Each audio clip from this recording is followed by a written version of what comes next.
Assalamualaikum warahmatullahi wabarakatuh. Rabbi sholli sadri wa yassir amri wa ulata min lisani yafqahu qawli. Sallallahu ala Muhammad sallallahu alaihi wasallam. Allahumma sholli ala sayyidina Muhammad wa ala ali sayyidina Muhammad. Alhamdulillah, hari ini kita bertemu kembali di materi perkuliahan kita. Pada malam hari ini kita akan membahas tentang activity diagram dan sekuensi diagram di channel Cafe IT bersama saya Effendian di sini. Sebelumnya kita ngopi terlebih dahulu untuk lebih memudahkan materi perkuliahan kita. Baik, kita langsung saja akan membahas activity diagram dan sekuensi diagram.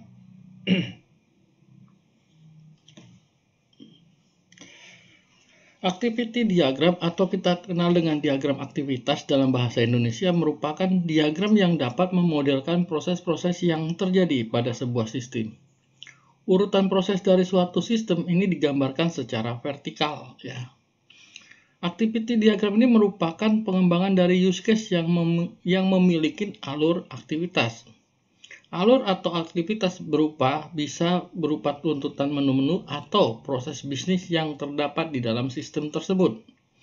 Di dalam buku RPL karangan Rosa As mengatakan bahwasanya diagram aktivitas tidak menjelaskan kelakuan daripada aktor.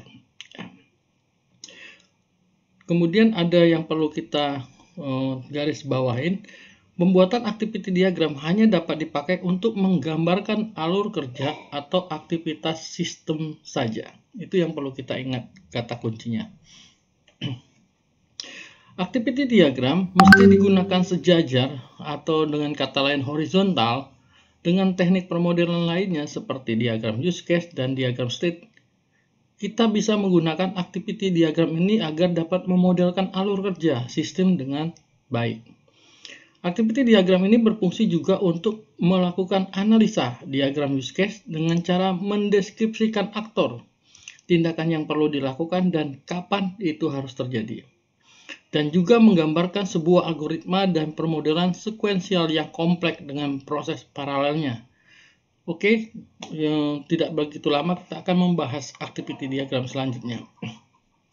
Tujuan daripada activity diagram ini sendiri adalah satu, menjelaskan urutan aktivitas dalam suatu proses. Yang kedua, di dalam dunia bisnis ini biasanya dia menggunakan modeling yang memperlihatkan urutan proses bisnis. Kemudian tujuan activity diagram ini adalah mudah dalam memahami proses yang ada di dalam sistem secara keseluruhan.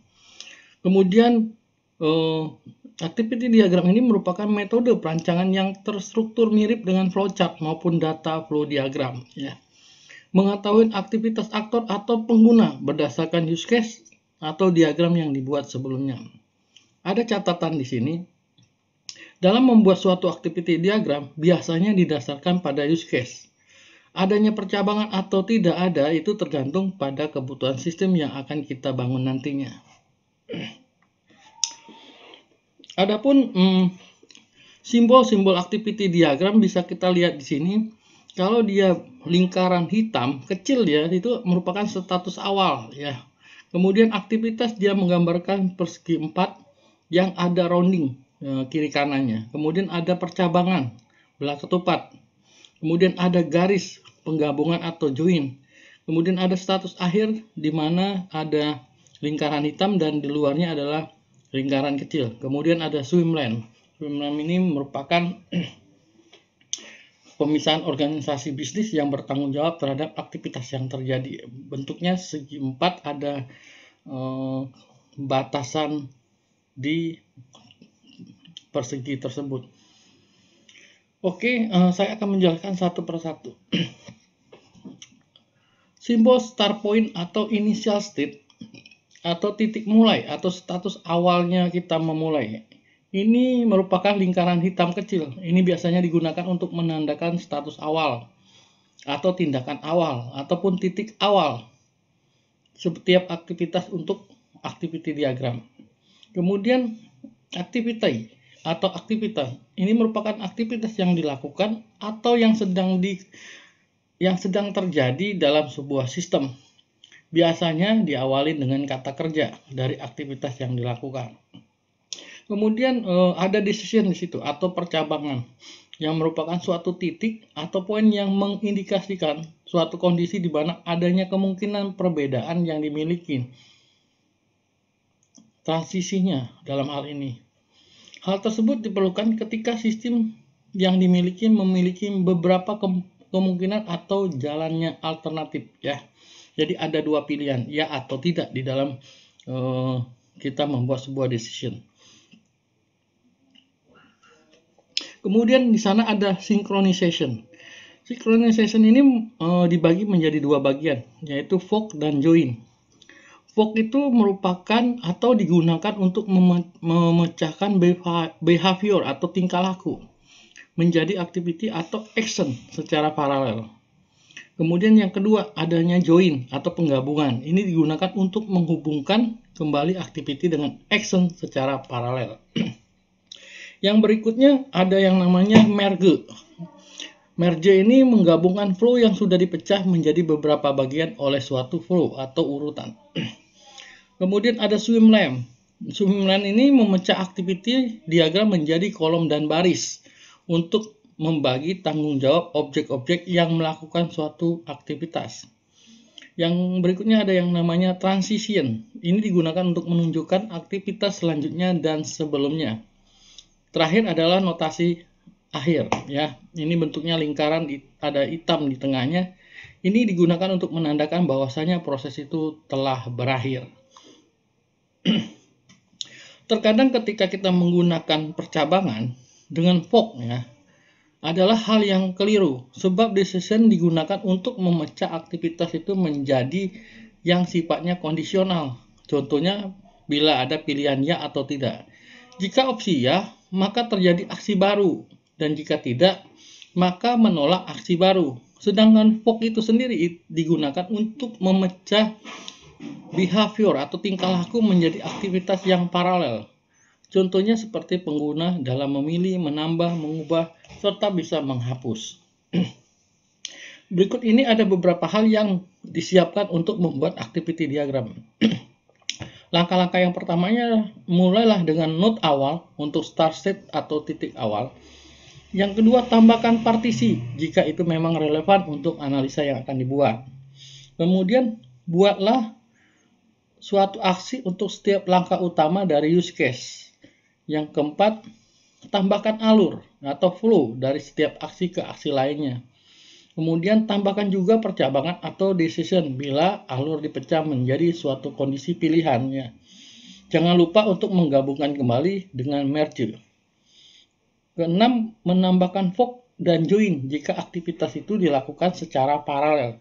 Artinya ketika menjalankan yang A, dia juga bisa menjalankan yang B. Itu maksudnya. Yang terakhir adalah yaitu mengakhiri proses dengan notasi akhir atau dengan nama end state. Di sini ada contoh start awalnya sistem order ini ya. Contohnya misalnya ketika ada terima order. Nah, di sini ada dua aktivitas yang secara paralel bisa dikerjakan. Yang pertama adalah isi order, yang keduanya adalah kirim faktur ya. Kirim faktur. Kemudian di sana ada decision atau keputusan. Ini pilihannya ada jenis kilat, ada jenis normal. Kalau misalnya normal itu adalah pengiriman biasa dan kilat itu adalah pengirimannya semalam. Kemudian diputuskan. Nah, di sisi lainnya secara paralel ada kegiatan kirim faktur, kemudian terima pembayaran dan akhirnya tutup order. Ini artinya sebagai berikut penjelasannya. Seandainya ada seorang staf CS yang menerima pemesanan dari customer atau pembeli. Kemudian dia akan membuat daftar pemesanan dan faktur pembayaran untuk si pembeli. Setelah pembayaran terkonfirmasi bahwa telah diterima, maka selanjutnya berdasarkan daftar pemesanan itu akan ditentukan jenis pengiriman yang dilakukan, ilat atau normal. Selanjutnya akan berlaku sistem pengiriman barang oleh bagian pengirim dan bagian keuangan. Penerimaan barang dikonfirmasi, kemudian selesailah sistem daripada order ini. Nah, ini adalah contoh sistem diagram yang sistem daripada sistem order daripada activity diagram ya. Oke. Bagaimana cara membuat activity diagram ini? Nanti akan saya jelaskan. Kita akan menjelaskan contoh yang kedua. Contoh yang kedua, bila kita menggunakan swimlane atau sistem ordernya kita bentuk dengan swimlane. Swimlane ini ada job-job masing-masing daripada bagian-bagian itu sendiri ya. Di sini dijelaskan bahwasanya ada 3 objek. Di sini adalah pengiriman, customer service, dan keuangan. Nah, dengan menggunakan swimlane kita lebih jelas dalam hal ini untuk menjelaskan activity diagram daripada sistem order ini. Yang pertama adalah staf CS menerima order pemesanan, kemudian CS memberikan daftar pemesanan ke bagian keuangan, kemudian untuk pengiriman faktur tagihan dan ke bagian pengiriman. Kemudian bagian keuangan menerima pembayaran ya, dan bagian keuangan berdasarkan daftar pemesanan dan akan menentukan jenis pengiriman. Pengiriman apa saja? Jenis kilat atau jenis normal. Kemudian yang terakhir adalah penerimaan barang ya.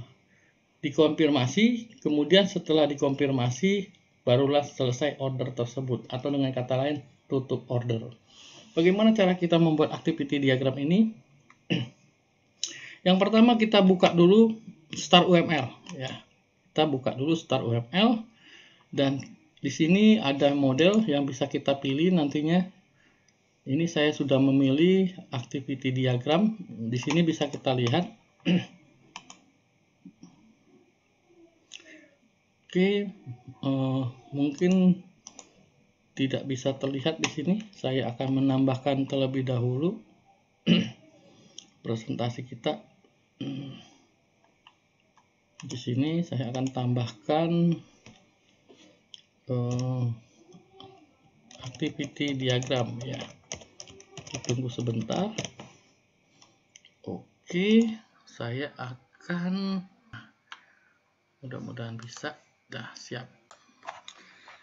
Baik, kita buka Start UML-nya. Kemudian kita akan membuat sistem order berdasarkan contoh materi yang saya berikan pada hari ini. Di sini kita akan membuat swimlane-nya dulu. Ada swimlane yang harus kita buat di sana. Tipe swimlane-nya adalah vertikal. Oke, yang pertama adalah pengiriman. Kemudian swimlane yang kedua adalah customer service.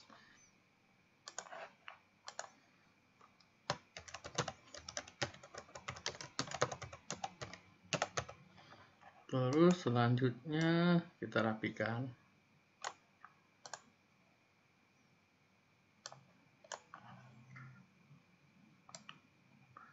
Kemudian kita tambahkan swimlane satu lagi adalah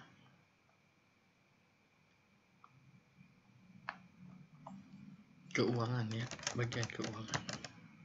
Oke, kita rapikan. Nah, kira-kira ginilah, sudah rapi lah menurut saya.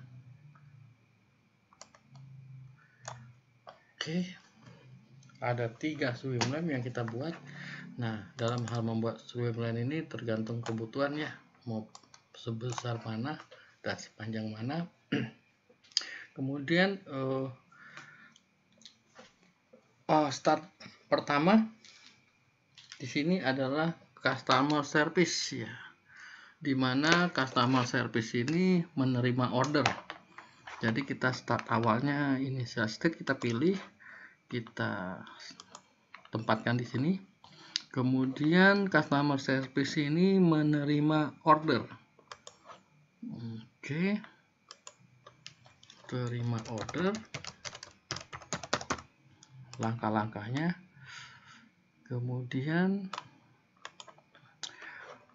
kita tambahkan di sini ada dua, secara paralel bisa mengerjakan dua kegiatan. Kita buatkan di sini dua kegiatan.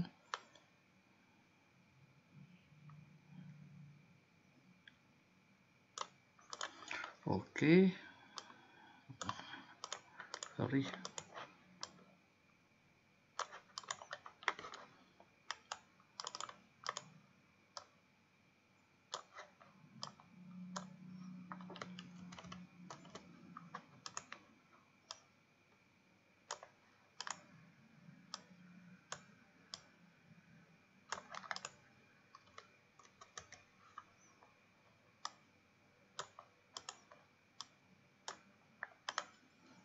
Terima order. Inisial terima order, karena ini kegiatannya ada bisa dilakukan dua paralel, dua kus. Kemudian kita kasih transisi.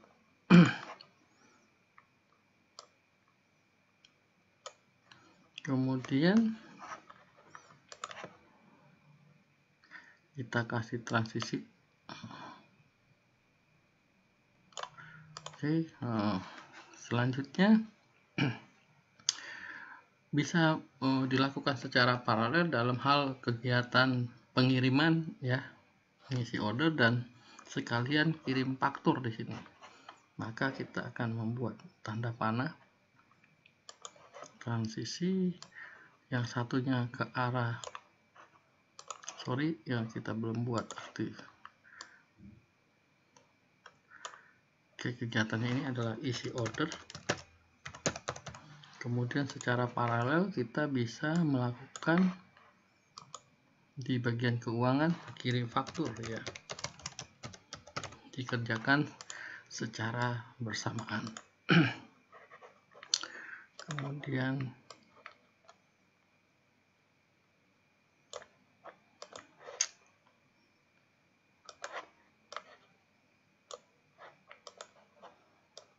kurang turun, ya, kayaknya kurang turun.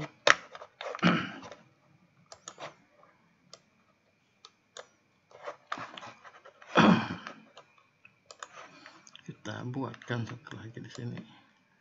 Aduh, ini juga kurang turun. Kirim fakturnya.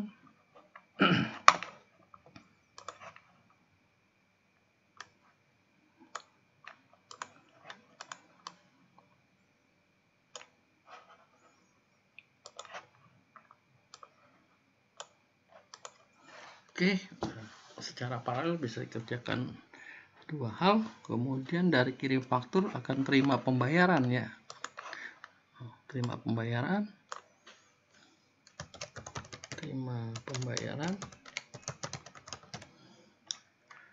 di sini.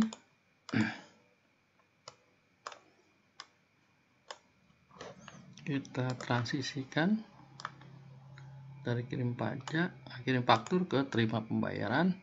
Di dalam isi order ini akan yang namanya ada dua jenis pengiriman, ada yang kilat, ada yang biasa. Artinya kita perlu simbol decision dalam hal ini, simbol option, ya, pilihan. Kita transisikan.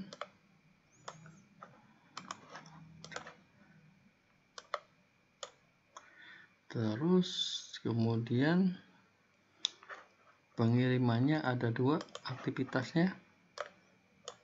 Aktivitas pengiriman malam,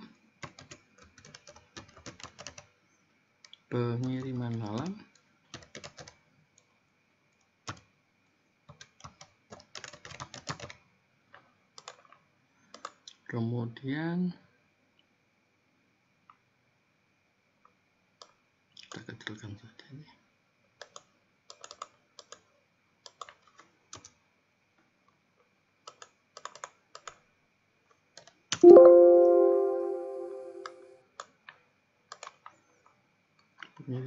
malam. Yang kedua,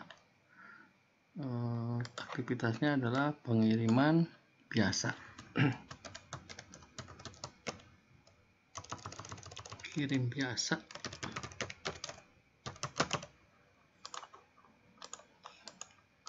Kirim malam.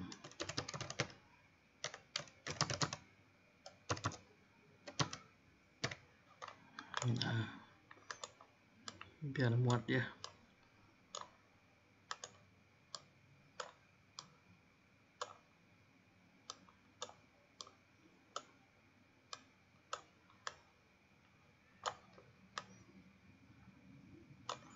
Ya, ada dua pilihan yang bisa dilakukan, kirim malam sama kirim biasa. Nah, kirim malam sama kirim biasa, kemudian ini bisa dilakukan secara paralel. Maka kita akan berikan ini transisi lagi ya, transisi ke arahnya pengiriman biasa, kemudian pengiriman malam ya, biasa dan malam. Nah, kemudian kita hubungkan lagi ini karena satu kegiatan, kita tambahkan di sini.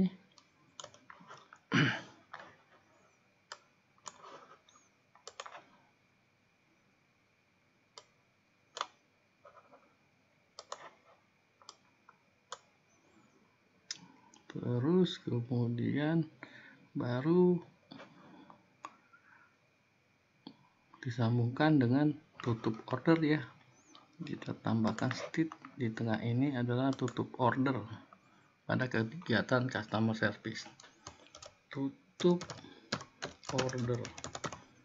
Oke. Tutup order, kemudian baru yang namanya close. Kita pindah state di sini. Kita buatkan di sini. Artinya tanda ini adalah bahwasanya kerjaan kita selesai.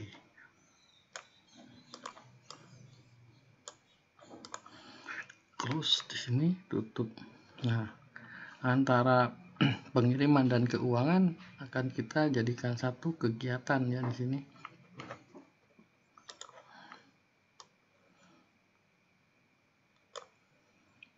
Kemudian di sini kita tarik lagi transisinya ke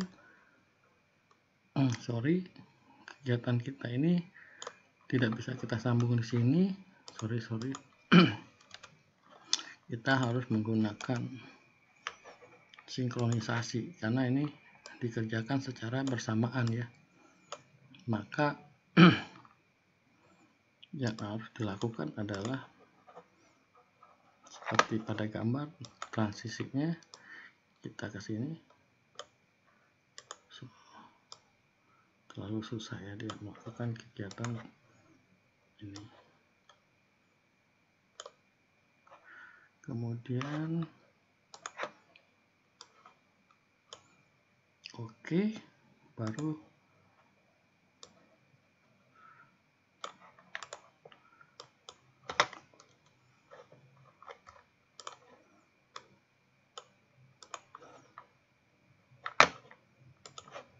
kita tanda panah ini ya. Oke, artinya kegiatan ini sudah selesai. Itulah cara menggunakan aplikasi daripada Start UML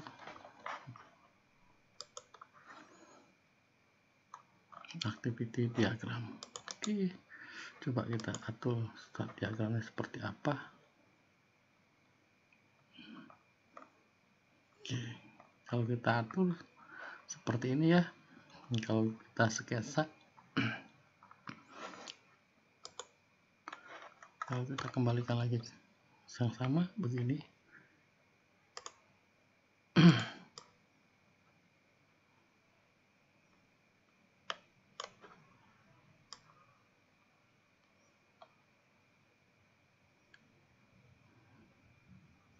Soal untuk membagusinya itu silakan Anda sendiri yang punya jalan ya. Intinya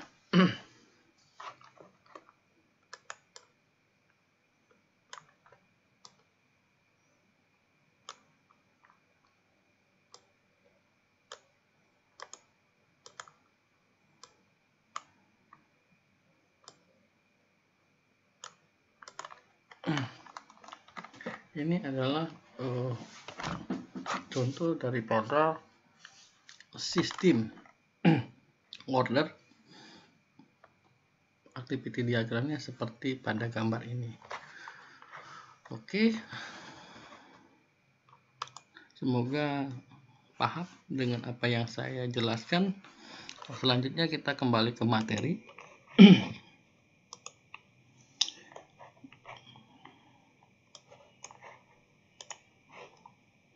Selanjutnya kita akan membahas tentang sekuensi diagram. Sekuensi diagram atau diagram urut adalah sebuah diagram yang digunakan untuk menjelaskan dan menampilkan interaksi antar objek-objek yang ada dalam sebuah sistem secara terperinci. Selain itu, sekuensi diagram juga akan menampilkan pesan atau perintah yang dikirim beserta waktu pelaksanaannya. Objek-objek yang berhubungan dengan berjalannya proses operasi biasanya diurutkan dari kiri ke kanan.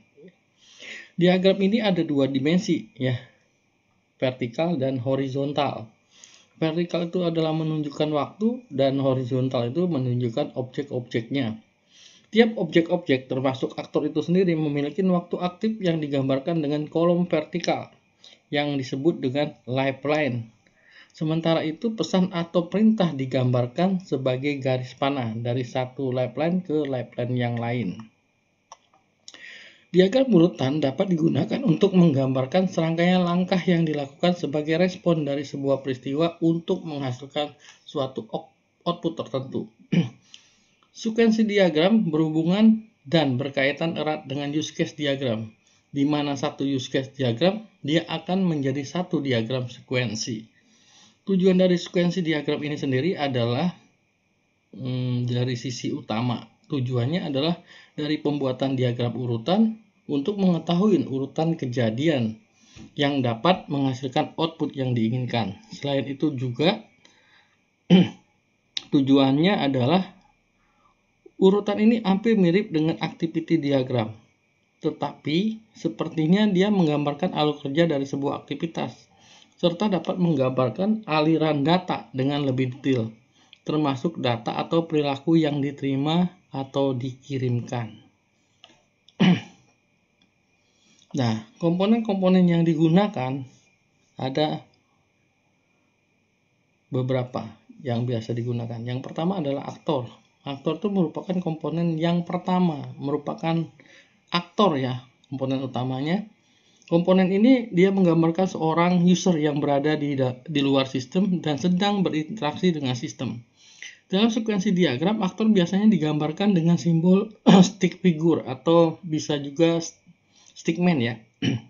Kemudian aktivasi box. Komponen ini merepresentasikan waktu yang dibutuhkan suatu objek untuk menyelesaikan tugasnya. Semakin lama waktu yang diperlukan, maka secara otomatis aktivasi box juga akan menjadi lebih panjang. Komponen ini biasanya digambarkan dengan persegi panjang. Kemudian lifeline.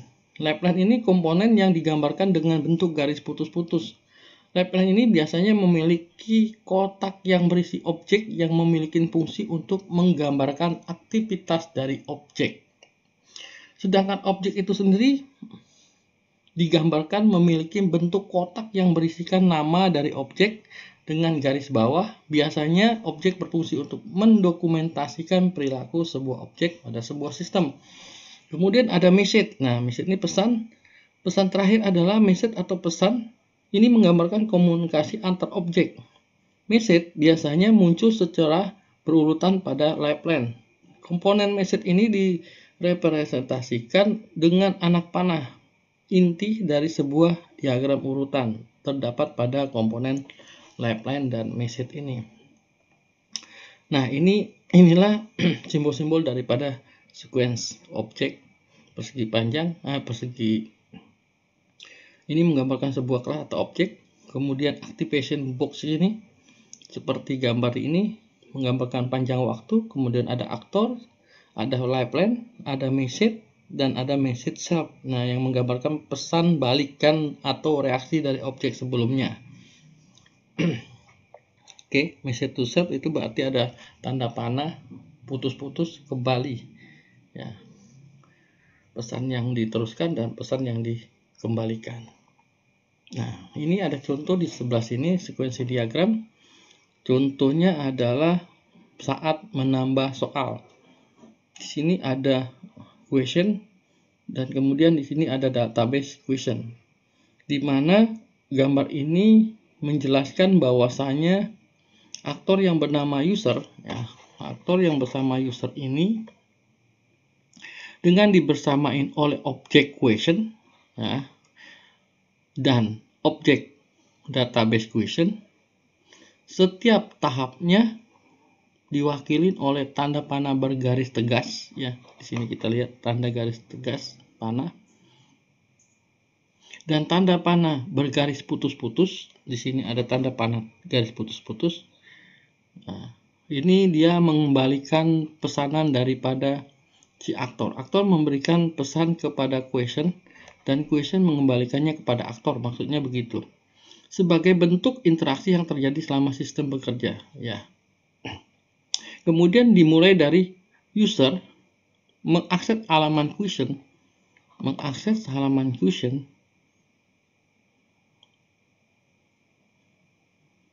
dan diakhirin oleh report sebagai tanda berakhirnya proses bisnis dari fitur tambah soal. Ya. Jadi kalau kita lihat tanda ini menuju ke sana, itu dia memberikan pesan kepada question, dan question akan mengembalikan lagi pesan tersebut kepada user. Ya, itu maksudnya. Oke. Bagaimana cara membuat sekuensi diagram? Oke, kita lanjut. Kita masuk ke Start UML kembali. Kita akan memilih kelas diagram. Bukan kelas diagram, maksudnya sekuensi diagram. Nah, di sini di add ini bisa kita pilih model ini. Nanti akan muncul kita pilih sekuensi diagram. Nah, ya di sini kita klik sekuensi diagram. Setelah itu akan muncul menu-menu ini, ya. Pertama kali kita bikin frame-nya dulu secara besar, ya, besar aja biar kelihatan. Kemudian kita ganti judulnya ini seperti materi kita, ya, tambah soal.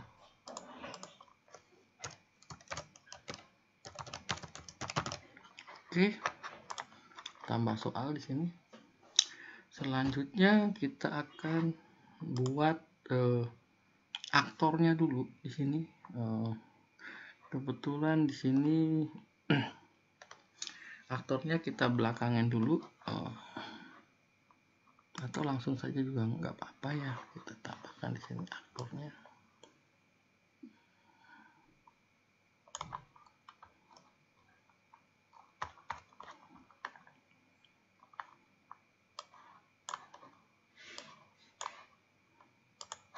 Kita tambah dulu view.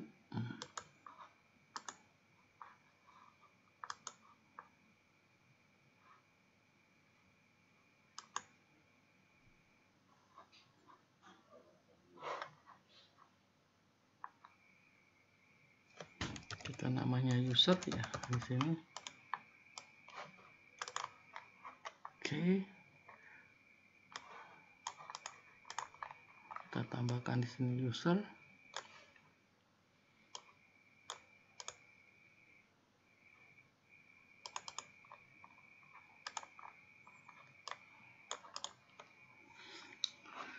Kita kemudian kita buat activity-nya. Kita buat objeknya. Objek yang pertamanya adalah question.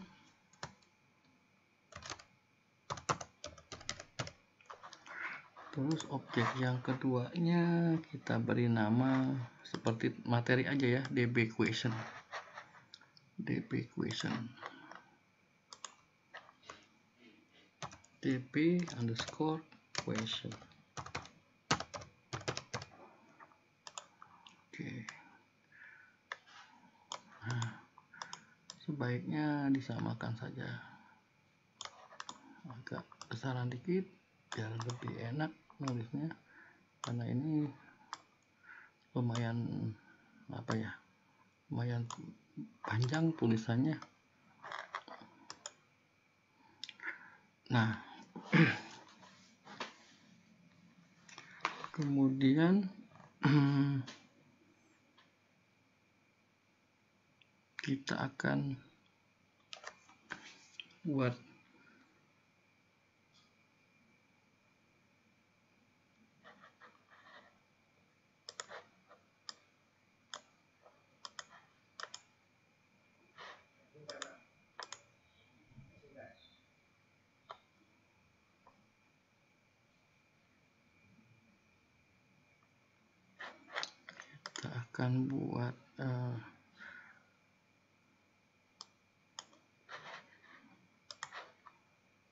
user ini akan berhubungan ke sini.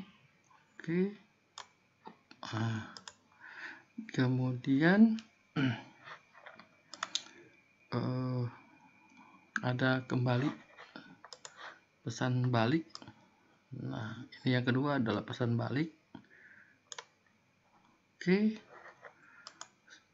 Pesan balik yang keduanya. Nah, nomor 1 bisa kita kasih keterangan di sini. Apa yang mau kita kasih keterangan? Ya, di sini. Mengakses halaman. Akses halaman. Nah, sini nomor 1 ini adalah akses halaman. Yang kedua ini adalah menampilkan halaman. Jadi si question ini akan menampilkan halaman. Menampilkan halaman. Oke. Itu ya. Selanjutnya user ini akan melakukan tekan tombol lagi. Di sini dia memberikan pesan, kemudian ini menekan tombol ya, menekan tombol, dan nantinya si object question ini akan mengirimkan kiriman informasi balik, feedback balik, self ya, stimulus kita masukkan di sini. Jawaban dari si objek menampilkan form. Ya, oke. Selanjutnya si aktor ini akan isi data soal. Aktor akan melakukan isi soal.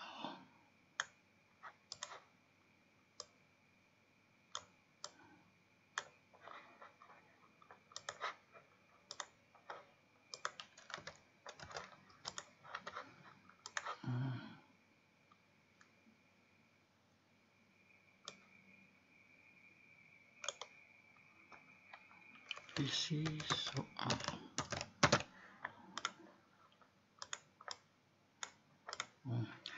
Terus selanjutnya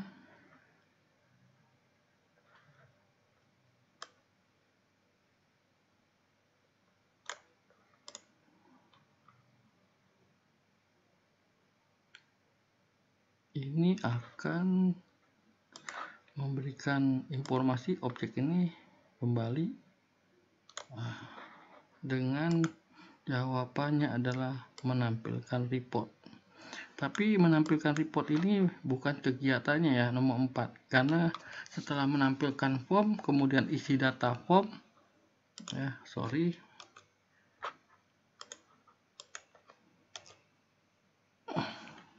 dia ke-6-nya adalah menambah pertanyaan, misalnya add question ya.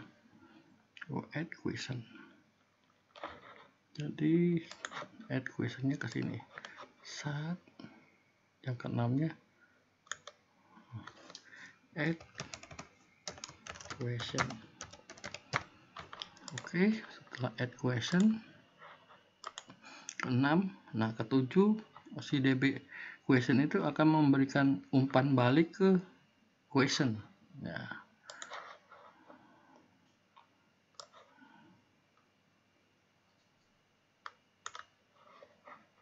Umpan baliknya adalah report ya.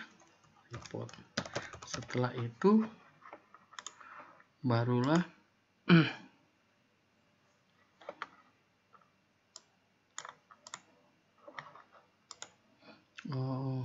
ke-8 dia menampilkan report.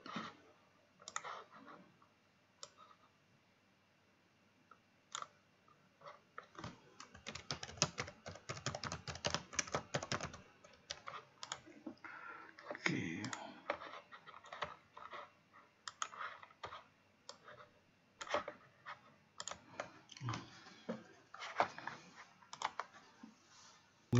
Materi ditanyakan kepada saya, tugas kita untuk pada hari ini adalah kerjakan perancangan sistem informasi perparkiran mobil dengan menggunakan use case, activity diagram, sequence diagram, dan kelas diagram. Kemudian jelaskan masing-masing daripada use case, activity, sequence, dan kelas diagram tersebut. Ya, terima kasih atas perhatian dan kerjasamanya. Wabillahi taufiq wal hidayah. Wassalamualaikum warahmatullahi wabarakatuh.